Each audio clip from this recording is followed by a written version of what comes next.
High friends, welcome and welcome back to my channel. आणि आज मी तुमच्यासोबत एक गोष्ट शेअर करणार आहे की माझे मेकअपच्या वॅनिटीमधले ब्रश मी कसे क्लीन करते, जे की आपले ब्रश यूज करून खूप खराब होतात आणि माझे पण खूप खराब झाले आहेत ब्रश आणि मला ते रियूज करायचे आहेत। आणि मी हे असेच घाणेरडे ब्रश दुसऱ्या क्लायंटवरती लगेचच यूज करू शकत नाही, त्याआधी मी ते ब्रश पूर्ण क्लीन करते आणि ते ब्रश कसे क्लीन करायचे हे मी तुम्हाला ह्या व्हिडिओमध्ये दाखवणार आहे। तर कसं होतं, आपण जे ब्रश यूज करतो आणि एखाद्या क्लायंटला जर प्रॉब्लेम असेल, म्हणजे एक क्लायंट घेतलंय आपण, त्यांना प्रॉब्लेमॅटिक त्यांची स्किन असेल, पिंपल्सवाली स्किन असेल किंवा काही स्किन इन्फेक्शन असेल आणि आपण त्यांच्यावर ते ब्रश यूज करतोय आणि तेच ब्रश आपण क्लीन न करता दुसऱ्या क्लायंटवरती यूज करतोय, तर आपलं हायजीन मेंटेन नाही राहत आणि त्या दुसऱ्या क्लायंटला सुद्धा काही एलर्जी किंवा काही होऊ शकतं किंवा ती लोक नंतर आपल्या मेकअपला ब्लेम करतात की तुमच्यामुळे मला एलर्जी आली किंवा काही स्किन इश्यूज झाले, तर आपलं नाव खराब होऊ शकतं ह्या गोष्टींमुळे।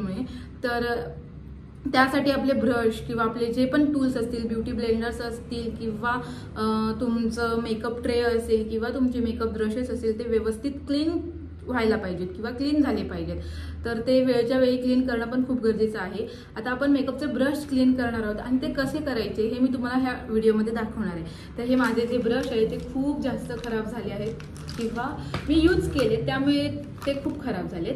तर हे ब्रश आपण क्लीन करूया। त्यासाठी आपल्याला लागणार आहे हे ब्रश क्लिन्झर, जे की अफ्लायर्सचा आहे। अफ्लायर्सचा ब्रश क्लिन्झर आहे आणि ह्याने एकदम भारी ब्रश क्लीन होतात। त्यानंतर मी घेणार आहे वेट वाईप।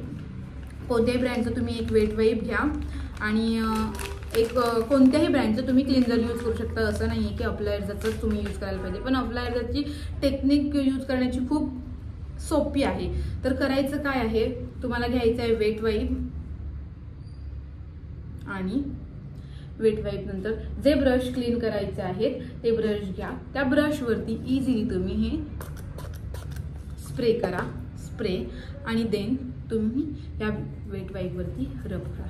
ऑल प्रोडक्ट असं ते सगळं प्रोडक्ट या वेट वाईपला निघून येणार आहेत आणि तुमचे ब्रश तुम्हाला सारखे सारखे वॉश करावे लागत नाही। जर तुम्ही पाण्याने सारखे सारखे वॉश करताय तर हिथून तुमचा ब्रश लूज होतो आणि हलायला लागतो आणि ग्रिप पण व्यवस्थित भेटत नाही। त्यामुळे तुम्हाला जर इन्स्टंट ब्रश क्लीन करायचे असतील तर हे प्रोडक्ट खूप खूप चांगलं आहे। तर तुम्ही तुमच्या वॅनिटीमध्ये हे प्रोडक्ट ठेवू शकता आणि ह्याने ब्रश सुद्धा एकदम क्लीन होतात आणि लगेचच सुकतात, म्हणजे तुम्हाला जास्त टाइम वाळवत बसायची गरज नाही लागत। इझी आहे। ब्रशवरती स्प्रे करा आणि ब्रश वेट वाईपला पुसा।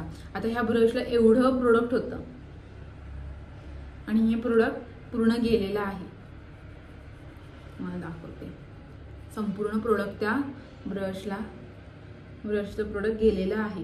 त्यामुळे हे जे अफ्लायर्सचं क्लिन्झर आहे एवढं भारी आहे, तुम्ही तुमच्या वॅनिटीमध्ये ऍड करून ठेवू शकता इन्स्टंट।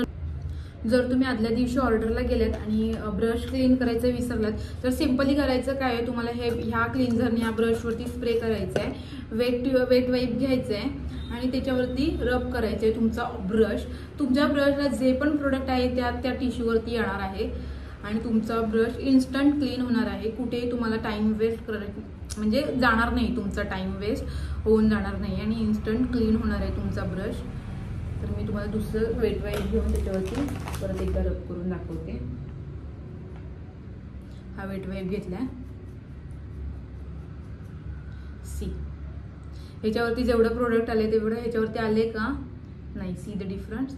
सो तुमचा ब्रश ऑटोमॅटिक नाही, तुम्हाला स्वतः करावा लागणार आहे, हे रब तुम्हाला स्वतः करावं लागणार आहे, तुमचं ब्रश क्लीन होणार आहे। तर ही इझी टेक्निक आहे आणि सो अशा प्रकारे गाईज मी माझे ऑल ब्रश क्लीन करून घेतलेत, अजूनही आहे आणि ते मी क्लीन। सो गाईज, आजची व्हिडिओ जर तुम्हाला हेल्पफुल वाटली असेल तर लाईक करा, शेअर करा आणि माझ्या चॅनलला खूप खूप सबस्क्राईब करा। आपले सबस्क्रायबर खूप कमी आहेत, सो लवकरात लवकर सबस्क्राईब करा आणि भेटूया नेक्स्ट व्लॉगमध्ये। अशीच हेल्पफुल व्हिडिओ मी नेक्स्ट व्लॉगमध्ये तुमच्यासाठी घेऊन येणार आहे। तर स्टे कनेक्टेड आणि